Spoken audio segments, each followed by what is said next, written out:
सूबों में लॉकडाउन चलेगा, कुछ में नरमी। मुल्क में यकसा पॉलिसी ना होना अवाम को मजीद कंफ्यूज कर रहा है। सियासी क़यादत अच्छा पैगाम नहीं दे रही। पेट्रोल की कीमत में नुमाया कमी हुई मगर महंगाई नीचे ना आई। वजीर आजम की वाज़ेह हिदायत के बावजूद मुनाफाखोरों को खुली छुट्टी है। हर शय के दाम ऊपर ही ऊपर जा रहे हैं। अमरीकी सदर ट्रंप की फिर निराली मंतक। मास्क तैयार करने वाली कंपनी के दौरे पर भी मास्क का तकल्लुफ ना किया, हिफाजती ऐनक से ही काम चलाते रहे।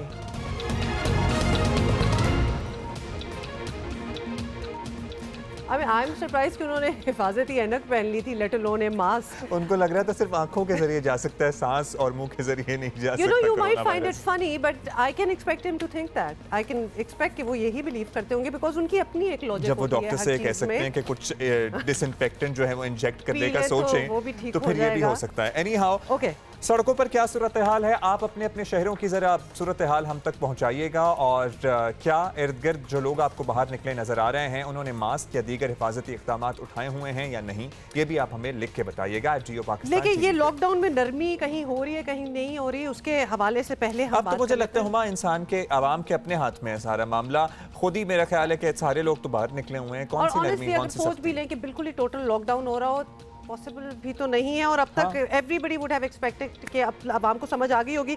एनीवे जी, आपको बताएं पहले थे कि कुछ सूबे लॉकडाउन बढ़ाने का फैसला कर चुके, कुछ सूबे वफाक के साथ नरम पॉलिसी इख्तियार करने को तैयार हैं। कोई शक नहीं रहा कि मुल्क में यकसा पॉलिसी कोई नहीं। गुज़िश्ता रोज़ हुकूमत बलोचिस्तान के तर्जुमान ने ऐलान किया कि सूबे में लॉकडाउन 19 मई तक जारी रहेगा। खसूसन 2 हफ्तों में बलूचिस्तान में जो लोकल हमारा ट्रांसमिशन है बड़ी तेज़ी के साथ उसमें इजाफा हो रहा है। ये वो परेशान कुन आदाद शुमार हैं, वो हालात हैं कि जिसको देखते हुए बलूचिस्तान गवर्नमेंट ने फैसला किया है कि मज़ीद 2 हफ्तों के लिए बलूचिस्तान में जो लॉकडाउन है वो एक्सटेंड होगी और 19 मई तक जो है ये लॉकडाउन की कैफियत बरकरार रहेगी। इससे पहले खैबर पख्तूनख्वा हुकूमत भी लॉकडाउन 15 मई तक जारी रखने का ऐलान कर चुकी है। सिंध ने भी लॉकडाउन को ईद तक तौसी दे दी है और इन्हीं हालात में वफाकी काबीना ने फैसला किया है कि लॉकडाउन में नरमी की जाएगी। सबसे अहम चीज़ है वो उन कवायद व ज़वाबित, ये SOPs पे स्ट्रिक्ट अमल दरामद, क्योंकि हम अफोर्ड नहीं कर सकते हैं कि ये चीज़ दोबारा भी हो सकती है। इसमें कोई ये ना समझे कि ये चीज़ ख़त्म हो गई है। अगर हमने एहतियात का दामन हाथ से छोड़ा तो ये चीज़ हमें बहुत ही ज़्यादा और ख़तरनाक तरीके से भी हम पे इसका रिलैप्स हो सकता है। जो भी इंडस्ट्रीज़ भी जो खुलेंगी, जो कारोबार खुलेंगे, उन सबको इसकी बहुत ही ज़्यादा एहतियात करनी चाहिए। और आपको याद दिलाएं कि वज़ीर आज़म खुद कह चुके हैं कि लॉकडाउन में नरमी तो होगी, लेकिन अगर लोगों ने एहतियात ना की तो दोबारा लॉकडाउन किया जाएगा। अब हमने आहिस्ता आहिस्ता ये लॉकडाउन को खोलना है। ऐसा लॉकडाउन खोल दिया कि जिधर लोग जमा होना शुरू हो गए और जो हम SOPs यानी जो शराइत हम रख रहे हैं लॉकडाउन खोलने के लिए, अगर लोगों ने उनके ऊपर अमल ना किया तो ख़तरा ये है कि फिर से ये एक कोरोना तेज़ी से फैलेगी, क्योंकि अब थोड़ी लेवल हो गई है। तो अगर वो फिर से फैली तो उसका फिर खदशा ये है कि फिर से हमें लॉकडाउन की तरफ जाना पड़े। पंजाब के वज़ीर सेहत खबरदार कर रही हैं कि लाहौर कोरोना वायरस का गढ़ बनता जा रहा है। जियो न्यूज़ के प्रोग्राम कैपिटल टॉक में गुफ्तगू करते हुए डॉक्टर यास्मीन राशिद ने कहा कि लाहौर में केसेस की तादाद बढ़ रही है। रैंडम सैम्पलिंग करें बाकायदा सारे डिस्ट्रिक्ट्स की, ताकि हमें कुछ आइडिया हो। पहले 6 डिस्ट्रिक्ट्स की हम कर रहे हैं, इस वक्त लाहौर डिस्ट्रिक्ट की हो रही है। और लाहौर डिस्ट्रिक्ट के अंदर आज के दिन के अंदर जो हमारे पास नंबर ऑफ केसेस आए हैं वो तकरीबन 2953 हैं। इनमें से ठीक है 700 से ज़्यादा लोग जो सेहतियाब होकर घर भी जा चुके हैं, लेकिन तादाद केसेस की बढ़ रही है। और ये Lahore is going to be an epicentre. और आज तक की सूरत हाल ये है कि पाकिस्तान में 10,000 टेस्ट में से 1,000 मुस्बत आ रहे हैं, जिसकी औसत 10% बनती है। हम दुनिया का 29वां मुल्क बन चुके हैं जहां कोरोना से अमवात 500 से ज़ायद हैं। और अच्छा होता कि वफाकी और सूबाई हुकूमतें मशवरा करके यकसा पॉलिसी इख्तियार करती, जिसके यकीनन ज़्यादा अच्छे नताइज होते। अचानक से आपको पता है ना, कल परसों की हम बात कर रहे थे कि 24 घंटों में 24 अफराद की जान गई है और आज के अगर फिगर्स देखें तो वो डबल औसतन हो गई है फिगर। 40 लोग 24 घंटों में कोरोना वायरस की वजह से हलाक हो चुके हैं। So we need to be really cautious. Balochistan हुकूमत के तर्जुमान लियाकत शाहवानी हमारे साथ हैं, उनसे ज़रा मजीद बात करते हैं। शुक्रिया शाहवानी साहब, वफाकी हुकूमत लॉकडाउन में मजीद नरमी की बात कर रही है, आप लोगों ने एक बार फिर लॉकडाउन बढ़ा दिया है, क्या आपकी नज़र में अभी वक्त नहीं आया कि पाबंदियाँ कुछ कम की जाएं? हमने लॉकडाउन का एक्सटेंशन इसलिए फैसला किया कि गुज़िश्ता 2 हफ्तों में खसूसन बलूचिस्तान में कोरोना का जो लोकल ट्रांसमिशन है वो जो ज़ायरीन पहले आए थे, ओवरऑल जो रेशो हमने उसका चेक किया वो 88% लोकल ट्रांसमिशन है। ओवरऑल अभी तक बलूचिस्तान में हमने 11,600 टेस्ट कंडक्ट किए हैं, जिसमें से 13% पॉजिटिव आए हैं। हमें डर है कि अगर यही परसेंटेज हम इसको एक्स्ट्रापोलेट करते हैं या मुंतबिक करते हैं बलूचिस्तान की कुल आबादी पे, तो फिर सूरत हाल जो है बड़ी ख़तरनाक हो सकती है। लिहाजा हमने एक्सटेंशन का इसीलिए किया और थर्ड टाइम हमने ये एक्सटेंशन का फैसला किया। साहब ये भी बताएं कि बलूचिस्तान हुकूमत की एक ये शिकायत भी रही है कि शहरी लॉकडाउन की पाबंदी नहीं कर रहे, कोई एहतियात नहीं है और इसका बड़ा नुकसान हो सकता है। अब लॉकडाउन तो बढ़ गया, इन पाबंदियों पर अमल दरामद कैसे कराएंगे? क्या इस बार शहरी समझ जाएंगे खुद ही या फिर कोई एक्स्ट्रा मेजर्स लेने पड़ेंगे? आवाम को एक ही मैसेज दे रहे हैं कि अगर बलूचिस्तान की आवाम ये चाहती है कि लॉकडाउन से उनका जान छूटे और ख़त्म हो ये लॉकडाउन, तो लोग जो है ये 2 हफ्ते मुकम्मल घरों में रहें, जो है से उनको मुकम्मल फॉलो करें। और ये ग्लोबली एक प्रूवन मेडिकेशन या प्रिवेंशन मेजर जो भी आप करें, स्ट्रेटजी के तौर पे लॉकडाउन के मस्बत नताइज जो है कोरोना के रोकथाम के लिए सामने आते रहे। चाइनीज मॉडल हमारे सामने है, तो आवाम हम समझा रहे हैं कि अगर वो घरों में बैठ जाते हैं और कोरोना स्प्रेड कंट्रोल हो जाती है, तो फिर हम लॉकडाउन को रिलैक्स भी कर सकते हैं, टर्मिनेट भी कर सकते हैं। और अगर आवाम गवर्नमेंट का बात नहीं सुनता और इसी तरह SOPs वायलेट करेंगे, तो फिर 2 हफ्ते बाद अगर कोरोना कंट्रोल नहीं होता, स्प्रेड बढ़ता है, तो फिर मजीद लॉकडाउन होगा। उसके बाद भी अगर कंट्रोल नहीं होता तो फिर मजीद लॉकडाउन होगा। ता वक्त ये कि कोरोना का कोई मेडिसिन या वैक्सीनेशन वो इजीली मार्केट में अवेलेबल हो जाती है और उसके बाद फिर यकीनन हम भी लॉकडाउन खत्म करेंगे, दुनिया भी खत्म करेगी। शुक्रिया शाहवानी साहब, ये तो पता नहीं ऑनगोइंग सिलसिला ही लगता है, लेकिन जाहिर है कि लेकिन ऑनेस्टली सही कह रहे हैं, थोड़ा सा ऑनगोइंग ही रहेगा, मतलब वायरस भी है और अभी उसका इसलिए इलाज वो भी नहीं आवाम को आया। ये समझाने की कोशिश कर रहे हैं कि अगर वो एक दफ़ा स्ट्रिक्टली लॉकडाउन को फॉलो कर लेंगे तो शायद हमारी इस बीमारी से जान छुट जाए, क्योंकि there are examples in the world जिन्होंने इस बीमारी को ख़त्म किया है। देयर आर अब कंट्रीज। कोई मानेगा तो बात है, क्योंकि आवाम का पूरा मुकम्मल ताउन चाहिए, अदरवाइज ऑब्वियसली और आवाम का माशाल्लाह मुकम्मल ताउन है इस बीमारी को फैलाने के लिए।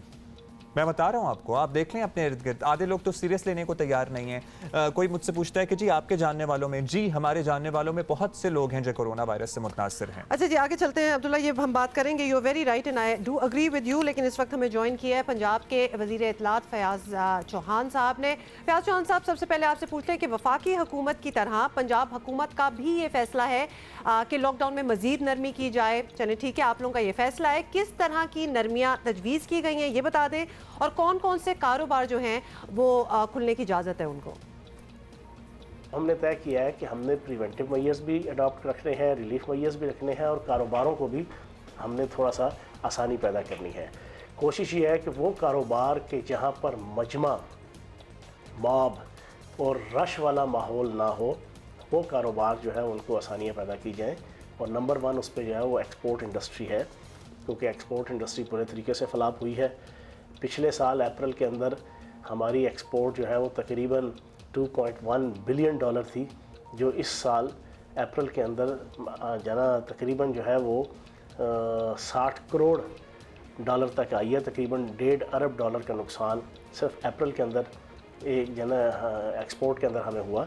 तो इसी तरह बाकी कारोबार भी हैं, अरबों रुपए की जनाब नुकसान हो रहा है, पाकिस्तान के अंदर भी, पूरी दुनिया में हो रहा है। तो उसको मद्देनज़र रखते हुए अब आहिस्ता आहिस्ता, ईद का भी इवेंट है, कारोबारों के हवाले से आपको पता है कि सारे साल का कारोबार और तजारत एक तरफ और एक महीने की ईद के हवाले से जो तजारत होती है वो एक तरफ होती है। तो इस पॉइंट ऑफ व्यू से आहिस्ता आहिस्ता इंशाल्लाह कारोबारों को जो है वो हम खोलना शुरू कर रहे हैं। ठीक है चौहान साहब, वो भी समझने वाली बात है, लेकिन ज़ाहिर है बीमारी भी अपनी जगह है, तो ऐसे में क्या ईद और क्या शब बारात। ये बताइएगा कि पंजाब में कोरोना के मरीज़ों में तेज़ी से इजाफा हो रहा है। ज़ाहिर है कि ये हकीकत है, हम भी हुकूमत के सामने होगी ही कि अभी कोरोना कंट्रोल में नहीं आया है, तो फिर लॉकडाउन में नरमी के बाद अगर कोरोना ज़्यादा फैला तो क्या करेंगे? Somebody would have to be held responsible. पहली बात तो ये है कि कोरोना के जो मरीज़ हैं और जो अमवात हैं वो पंजाब के अंदर इस वक्त बाकी सूबों से कम है। सिंध की हमसे ज़्यादा मरीज़ भी हैं और अमवात भी हैं, हत्ता कि KPK के अंदर भी जो अमवात हैं वो हमसे ज़्यादा हैं। तो आप एक तो ये आप अपनी तस्दीक कर लें कि पंजाब के अंदर सिंध की निस्बत अमवात भी और मरीज़ भी कम है, हालांकि हमने टेस्टिंग कैपेसिटी 5 से 6 हज़ार के करीब ला चुके हैं। आज हमारे कम से कम 5 से 6 हज़ार के दरमियान टेस्ट हुए हैं, कल भी 5,000 के राउंड अबाउट थे, परसों भी तकरीबन 4,500 4,000 के करीब थे। इसके बावजूद हमारी जो अमवात और जो मरीज़ों की तादाद है वो सिंध से कम है। दूसरी चीज़ ये जो हमने कारोबारों के अंदर थोड़ा सा रिलीफ देना है, लॉकडाउन को थोड़ा सा आसान करना है, वो SOPs के तहत करना है। वो वफाकी हुकूमत WHO वर्ल्ड हेल्थ ऑर्गेनाइजेशन के जो बनाए हुए SOPs हैं उनके तनाजुर में और उनको मद्देनज़र रख के उनके कंटेक्स्ट के अंदर जो है वो आसानियाँ देनी है और कोशिश होगी कि आवाम जो है वो उनके ऊपर अमल करे। लेकिन बुनियादी तौर पे ये रिस्पॉन्सिबिलिटी अब आवाम की है, ताजरों की है कि जिनका ये मुतालबा था कि हमारे कारोबार खोले जाएँ, तो उन्हें फिर इस चीज़ की तरफ तवज्जो देनी चाहिए कि जो हुकूमत ने SOPs दिए हैं उनके मुताबिक फिर अपने कारोबार को चलाएं। अच्छा चौहान साहब, यहाँ एक मसला ये है कि 2 सूबे लॉकडाउन में नरमी ला रहे हैं, 2 सूबे मजीद सख्तियाँ लाएं, तो बात तो वही हो जाती है कि मुल्क में यकसा पॉलिसी नहीं। तहरीक इंसाफ क़यादत इस बात को यकीनी क्यों नहीं बना पा रही कि सब हुकूमतें, पूरा मुल्क एक पेज पर हो? इस तरह महसूस होता था, सुबह उठते थे तो उनका बयान आता था कि जनाब 18वीं तरमीम आब हयात है, दोपहर को इनका बयान आता था 18वीं तरमीम शरबत फौलाद है, शाम को इनका बयान आता था 18वीं तरमीम शरबत करेला है, और रात को सोने से पहले इनके बयान आते थे और इनकी फ़िलॉसफी आती थी कि जनाब 18वीं तरमीम जो है वो कुश्त है कस्तूरी है। अब इस किस्म की सोच दे दे के अब जब कोविड-19 आया, कोरोना वायरस आया, तो अब ये वफाक की जनाब छतरी तले और उसके पीछे छुपने की कोशिश करते हैं। सूबों को इख्तियार है, सूबों के पास फ़ंड है, सूबों के पास NFC अवार्ड के तहत वफाक की दौलत तकसीम हुई है। अब सिंध के पास तकरीबन 137-150 अरब रुपये का सेहत का बजट है, 1200-1400 के करीब इनका ADP का बजट है, और इनके बहुत से बजट्स हैं, उसमें से जनाब ये अपना काम करेंगे। पॉलिसीज़ इन्होंने बनानी है, इनको आज़ादी है, कोई वफाक नहीं रोक रहा। 18वीं तरमीम के तहत सूबों को अमन व अमान, तालीम, सेहत, तजारत, सनत, इतलात, हर दूसरा शोबा जो है वो सूबों के पास है। असल अल्टीमेट ऑब्जेक्टिव ये है कि ऐसी पॉलिसी बनाएं कि जो इफेक्टिव हो और उसकी इम्प्लीमेंटेशन और उसकी एम्पावरमेंट जो है ना वो ठीक हो। बहुत शुक्रिया आपका। फयाज चौहान साहब हमारे साथ मौजूद थे। उन्होंने कहा जी अब 18वीं तरमीम के बाद तो सूबों को इख्तियार है, अब देखें वो आज़ाद हैं अपनी पॉलिसी बनाने में, तो जो फैसले करने हैं कर लें, वफाक उन्हें नहीं रोक रहा। लेकिन एट द सेम टाइम हम देखते हैं कि वफाक की तरफ से जो नुमाइंदगान हैं वो तनकीद भी करते हैं, और पर्टिकुलरली ज़ाहिर है कि सूबे पर ज़्यादा तनकीद होती है और वो है सिंध। अभी हम आगे बढ़ जाते हैं और आप अमरीकी सदर की बात कर रही थी, बल्कि टॉप स्टोरी में आपने हमें कुछ बताया था, क्या कर रहे हैं फिर? अच्छा जी, अमरीकी सदर डोनाल्ड ट्रंप अपनी हरकतों और बेतुकी बातों से हमेशा खबरों में रहते हैं, बाज भी नहीं आते ना। तो कोरोना वायरस की वबा के दौरान भी अमरीकी सदर अपनी उल्टी सीधी हरकतों से बाज नहीं आए और कभी इस वबा को चीन की साजिश कहा, yes he has said that, और कभी कोरोना के अजीबो गरीब किस्म के इलाज, जिस तरह भी आप भी बता रहे थे वो भी बताते रहे हैं। दुनिया भर के माहिरीन सेहत की हिदायत को ट्रंप खातिर में नहीं लाते, because he thinks he knows everything. Mask पहनने को तो वो बिल्कुल ही बेकार समझते हैं, वाइट हाउस में तो वो मास्क पहनते ही नहीं है। और अब तो हाल ये है, ये जो हम आपको दिखा भी रहे हैं, कि ट्रंप हजूम में भी मास्क नहीं लगा रहे। कल उन्होंने मास्क और हिफाजती सामान तैयार करने वाली कंपनी का दौरा किया। अच्छा, यहीं से ले लेते एक है? यहीं से ले लेते नहीं लेना ना भाई, जब हमने कह दिया नहीं पहनना तो नहीं पहनना। अच्छा, ये बात तो ये फैक्ट्री है जहाँ पे मास्क तैयार हो रहे हैं, इनके सामने हजारों लाखों मास्क पड़े हुए हैं। इज माय क्वेश्चन, आप गए क्यों हैं वहाँ? लेकिन एनीवे जी, वो मास्क वाली फैक्ट्री में चले गए और मास्क पहनने से इनकार कर दिया और आपको ये भी बताएं कि अमेरिकी सदर के इस इक़दाम पर दुनिया भर से उन्हें तनकीद का निशाना बनाया जा रहा है, एंड मोर देन दैट तनकीद एक्चुअली। लेकिन बस अब्दुल्ला, ढिटाई का तो फिर आप कुछ कह नहीं सकते ना, नहीं करना तो नहीं करना। अच्छा, दिया भी था, ऑफर भी किया था, लेकिन उन्होंने नहीं लिया। लेकिन ये अक्लमंदी नहीं है, हम ये इसलिए दिखा रहे हैं कि ये अक्लमंदी नहीं है। हाँ। आपने इसके बिल्कुल उलट करना है, और अगर आपको कोई मास्क ले और अगर उसके हाथ साफ हैं तो आप उससे ज़रूर मास्क लेके पहन लें, अगर इनकेस आपने नहीं मतलब ये तो पहना बिल्कुल हो। वही बात होगी, दुनिया एक डगर पे चल रही है, ट्रम्प साहब अकेले किसी उन्होंने अपनी 1.5 इंच की मस्जिद बनाई हुई है। That can not happen. Please do not listen to this point of view. अच्छा जी, बरतानवी शहजादी केट मिडल्टन और शहजादा विलियम ने पिछले साल अक्टूबर में पाकिस्तान का दौरा किया था। शहजादी केट की जिस चीज़ ने यहाँ सबसे ज़्यादा तवज्जो हासिल की थी वो था उनका आउटफिट, उनका लिबास। और शहजादी तमाम इवेंट्स में रिवायती पाकिस्तानी शलवार कमीज़ में ही हमें नज़र आईं। और वैसे तो जी उन पर तमाम ही ड्रेसेस बहुत अच्छे लगे, लेकिन उन्होंने जो सफ़ेद रंग का एक जोड़ा पहना था उसकी तो बात ही अलग थी। की तरह भाई दिखाएं। और खैर खुशखबरी ये है कि आप भी शहजादी केट का यही लिबास पहन सकते हैं। There you go. और इस लिबास के डिज़ाइनर ने ये ड्रेस जो है रॉयल गार्डन के नाम से लॉन्च कर दिया, लिहाजा अब ये आ गया इन द मार्केट। और इस आउटफिट को आप ऑनलाइन ऑर्डर भी कर सकते हैं, मंगवा सकते हैं ऑनलाइन, क्योंकि ऑब्वियसली शॉप्स तो अभी बंद हैं। और इसकी कीमत है कोई 29,500 यानी ऑलमोस्ट 30,000 रुपीज़। अच्छा, ऐसे तो कपड़े हमारे यहाँ इससे आधी कीमत तो मिल जाते हैं ना। एब्सोल्युटली। मैं बिल्कुल बड़ा इनकरेज कर रही थी आपको कि आप ले लें, लेकिन जैसे ही मैंने कीमत देखी है कि 30,000 तक पहुंच गई है, डोंट। अच्छा जी, ब्रेक के बाद मिलते हैं, आपसे मजीद बात करते हैं। वैसे शहजादी ने पहना था, ये बड़ी बात है। इंपॉर्टेंस इसलिए बढ़ जाती है ना। अच्छा, ब्रेक लें। आप कॉपी